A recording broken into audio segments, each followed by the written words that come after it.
அதை போல இப்பொழுது சமீபத்தில் ஏற்பட்டிருக்கக்கூடிய 27ஆம் தேதி மதுரைக்கு பக்கத்தில் திருப்புவனத்தில்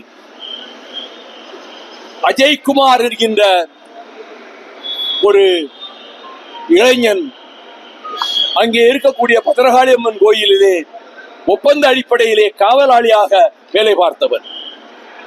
ஒரு தாயும் மகளும் அங்கே வருகிறார்கள், காரில் வருகிறார்கள்.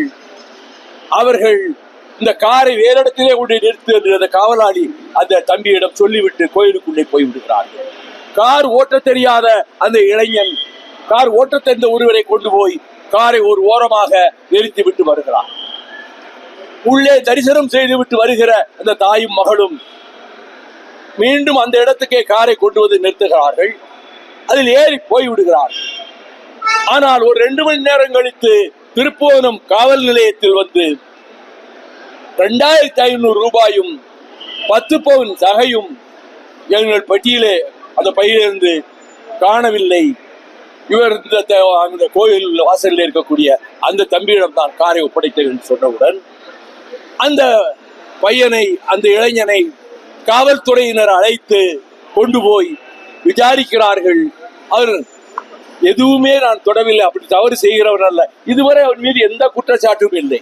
ஆனால் அதற்கு முன்பு இந்த தாயும் மகளும் அவர்கள் வேறொரு இடத்துக்கு சென்ற இடத்தில் அந்த பையை வைத்துவிட்டு திரும்ப எடுத்துக்கொண்டு வந்திருக்கிறார்கள். அது இப்பொழுதுதான் விசாரணையிலே தெரிகிறது. ஆனால் இந்த பையனையும் அவன் தம்பியையும் இன்னொரு இளைஞர் அந்த காரை ஓட்டி கொண்டு விட்டார், அவரையும் அழைத்து கொண்டு போய் காவல்துறையினர் 28ஆம் தேதி சாயங்காலம் வரையிலே அடித்து உதைத்து சித்திரவதை செய்து அவனை கொலை செய்ய என்னெல்லாம் அவளும் செய்து கொடுத்து விட்டார்கள். அதற்கு பிறகு சிறுநீரகத்திலே இருந்து ரத்தம் வழிகிறது என்று சொல்லி அந்த இளைஞனை தனியார் மருத்துவமனை கொண்டு போன போது தனியார் மருத்துவமனை அவர்களை அனுமதிக்கவில்லை. உள்ளே அரசு மருத்துவமனைக்கு போங்கள் என்று சொல்லிவிட்டார்கள். அரசு மருத்துவமனைக்கு போவதற்கு முன்னாலேயே அந்த இளைஞன் இறந்து போனான். ஆக காவல்துறையினர் இப்படி கொண்டு போய், அதுவும் லாக்கப்புக்குள்ளே வச்சு அடிக்கல, அந்த விடுதிக்கு பின்னாடி ஒரு இடத்துல கொண்டு போய் தான் சித்திரவதை செய்து அடித்திருக்கிறார்கள். அடித்து உதைத்து பூட்ஸ் காலால் மிதித்து கடைசியில் அவரை சாகடித்து விட்டார்கள். ஆனால் அரசு உடனடியாக அது 6 கான்ஸ்டபிள்களையும், அவர்கள் சிறப்பு படையைச் சேர்ந்த 6 கான்ஸ்டபிள்களையும் அவர்கள் இடைக்கால நீக்கம், பணியிட நீக்கம், சஸ்பெண்ட் செய்துவிட்டது இந்த அரசு. இது விசாரணை உயர் நீதிமன்ற நீதிபதி ஒருவருடைய மேற்பார்வையிலே நடக்க வேண்டும். அவர்கள் மீது கொலை வழக்கு ஆகவே அதை நடத்த வேண்டும்.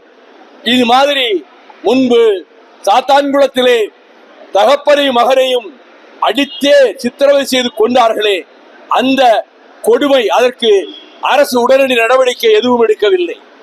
அது பெரிய பிரச்சனையாகி எதிர்க்கட்சிகள் எல்லாம் ஊர்வலங்கள் நடத்தி அதற்கு பிறகுதான் ஒரு நடவடிக்கை என்ற பெயரிலே ஒரு ஒப்புக்கு அதிமுக அரசு செய்தது. ஆனால் திராவிட முன்னேற்ற கழக அரசு உடனடியாக இதை தலையிட்டிருந்தாலும் காவல்துறையினர்களே நல்லவர்கள் இருக்கிறார்கள், நேர்மையானவர்கள் இருக்கிறார்கள், மனிதாபிமானம் உள்ளவர்கள் இருக்கிறார்கள். அந்த மனிதாபிமானத்தை இழந்துவிட்டு இப்படி சந்தேகத்தின் பேரிலே பிடிபடுகிறவர்களையும் அடித்தே கொண்டு விடுவது என்ற நிலைமை இனி இருக்கக்கூடாது.